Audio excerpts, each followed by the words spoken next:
Nakangiti ka agad. Ngiti siya pagbukas namin. Ayan guys, so dito na po kami sa isang beach dito sa Olongapo. Yan, mag-ano muna po kami. Maliligo muna po kami sa dagat kasi nga kuya ko nag-aya na mag-swimming dahil nga daw may mga ubo yung mga bata. Mas maganda siguro na makalublob kayo paano sa tubig dagat.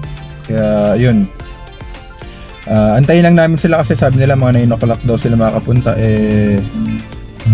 Ano pala ngayon, nasa around 8 or 8:15 ganun. So yun, mag-ready muna kami guys, no? Okay.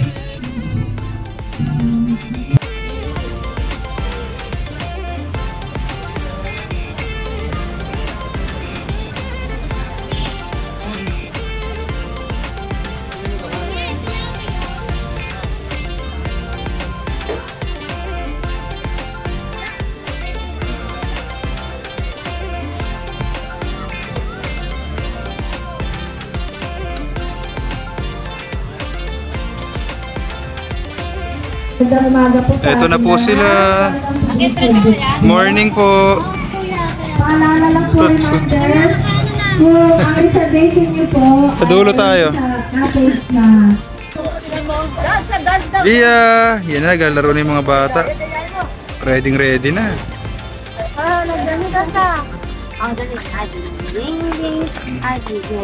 Lily, Con, gamer.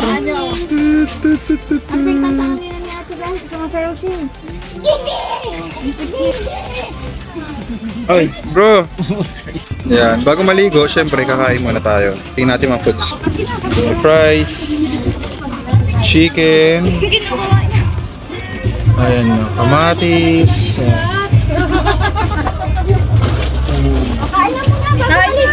Siomai, kanin. Oh, nauna na sa akin to.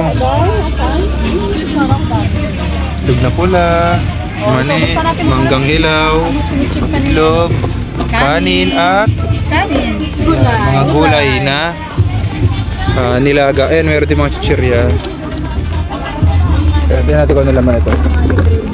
Hotdog, bossing, kanin ulit. Okay, let's eat.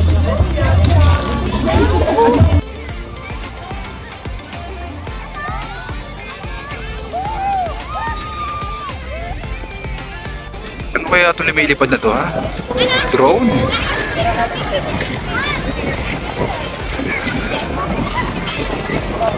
Mommy nag-vlog rin dito, ha?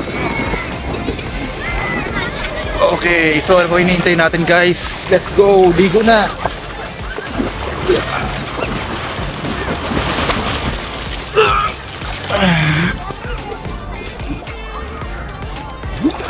So yun guys, ang lamig ng tubig.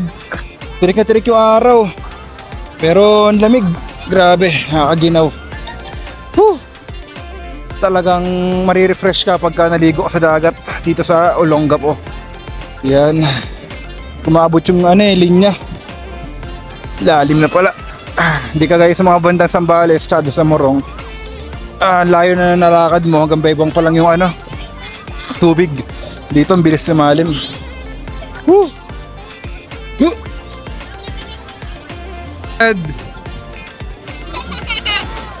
Con.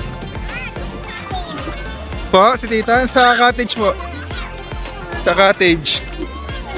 May bully na bata rito, ah. Okay, time to go. Bye bye kiddos. Ingat po.